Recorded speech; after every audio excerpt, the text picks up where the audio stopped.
Let's Mic Global News. नमस्कार, Let's Mic Global News में आपका स्वागत है। मैं हूं राखी जैन। ईरान युद्ध को लेकर अमेरिकी राष्ट्रपति डोनाल्ड ट्रंप और इजरायली प्रधानमंत्री बेंजामिन नेतन्याहू के बीच मतभेद खुलकर सामने आ गए हैं। सीएनएन की रिपोर्ट के मुताबिक नेतन्याहू चाहते हैं कि ईरान पर हमले जारी रहें, जबकि ट्रंप फिलहाल बातचीत और डील को मौका देना चाहते हैं। रिपोर्ट के मुताबिक मंगलवार को दोनों नेताओं के बीच करीब 1 घंटे तक फोन पर बातचीत हुई। अमेरिकी अधिकारी ने बताया कि नेतन्याहू ने ट्रंप से कहा कि ईरान पर प्रस्तावित हमले रोकना गलती है और सैन्य कार्रवाई जारी रहनी चाहिए।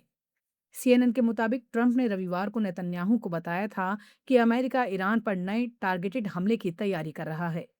इस ऑपरेशन को ऑपरेशन स्लेज हैमर नाम दिया जाना था, लेकिन करीब 24 घंटे बाद ट्रंप ने घोषणा कर दी कि मंगलवार के लिए तय हमलों को फिलहाल रोक दिया गया है।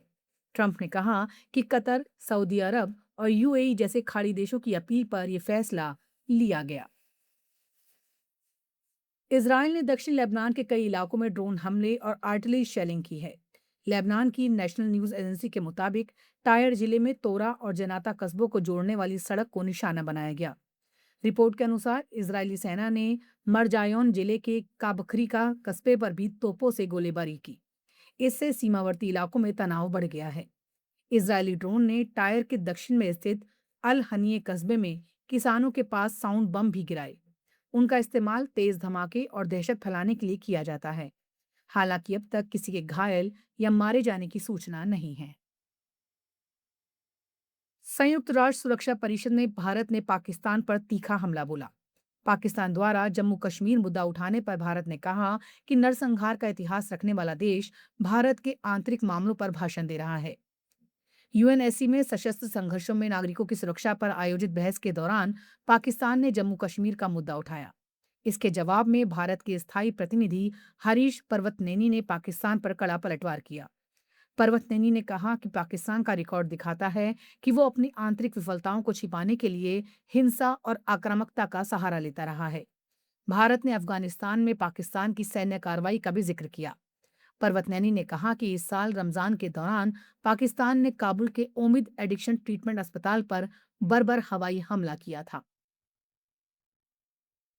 डब्ल्यूएचओ ने चेतावनी दी है कि बुंडी बुगियो प्रजाति के इबोला वायरस के खिलाफ वैक्सीन तैयार होने में 6 से 9 महीने लग सकते हैं। संगठन के मुताबिक डीआर कांगो और युगांडा में संक्रमण तेजी से फैल रहा है और अब तक 600 संदिग्ध मामले तथा 139 संदिग्ध मौतें दर्ज की जा चुकी हैं। डब्ल्यूएचओ प्रमुख टेड्रोस अधानोम ने बताया कि डीआर कांगो में 51 मामलों की पुष्टि हुई है। संक्रमण का सबसे ज्यादा असर पूर्वी इतूरी प्रांत और नॉर्थ कीवू में देखा गया है। पड़ोसी देश युगांडा की राजधानी कंपाला में भी 2 संक्रमित मिले हैं, जिनमें एक की मौत हो चुकी है।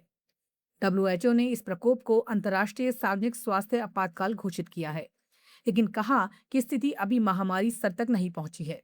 टेड्रोस ने कहा कि राष्ट्रीय और क्षेत्रीय स्तर पर जोखिम बहुत ज्यादा है, जबकि वैश्विक स्तर पर खतरा कम माना जा रहा है। अमेरिका ने क्यूबा के पूर्व राष्ट्रपति राउल कास्त्रो पर 1996 में 2 विमानों को मार गिराने और 4 लोगों की हत्या का केस दर्ज किया है। अमेरिकी न्याय विभाग ने कहा कि यह कार्रवाई अमेरिकी नागरिकों की हत्या के मामले में की गई है। मियामी में कार्यवाहक अटॉर्नी जनरल टॉड ब्लांश ने राउल कास्त्रो और 5 अन्य लोगों के खिलाफ आरोपों की घोषणा की। केस में कहा गया है कि 1996 में क्यूबा और फ्लोरिडा के बीच ब्रदर्स टू द रेस्क्यू समूह के 2 विमानों को गिराया गया था। इस घटना में 4 लोगों की मौत हुई थी, जिनमें 3 अमेरिकी नागरिक शामिल थे। उस समय राउल कास्त्रो क्यूबा की सेना के प्रमुख थे। अमेरिका ने उन पर अमेरिकी नागरिकों की हत्या की साजिश, विमान नष्ट करने और 4 हत्या के आरोप लगाए हैं। अमेरिकी अधिकारियों के मुताबिक हत्या के आरोपों में मौत की सजा या उम्र कैद तक हो सकती है। टॉड ब्लांश ने कहा, अमेरिका और राष्ट्रपति ट्रंप अपने नागरिकों को नहीं भूलेंगे। अमेरिका ने संयुक्त राष्ट्र की विशेषज्ञ फ्रांसेस्का अल्बानीज को प्रतिबंधित व्यक्तियों की सूची से हटा दिया है। अमेरिकी ट्रेजरी डिपार्टमेंट की वेबसाइट पर 20 मई को यह जानकारी सामने आई। ये फैसला उस फेडरल कोर्ट आदेश के 1 हफ्ते बाद आया है, जिसमें ट्रंप प्रशासन के प्रतिबंधों पर अस्थायी रोक लगाई गई थी। ग्लोबल न्यूज में फिलहाल इतना ही। जुड़े रहिए लेट्स माइक के साथ। नमस्कार। आप सुन रहे थे Let's Mic more than radio. Follow कीजिए हमें हमारे सोशल मीडिया प्लेटफॉर्म्स पर।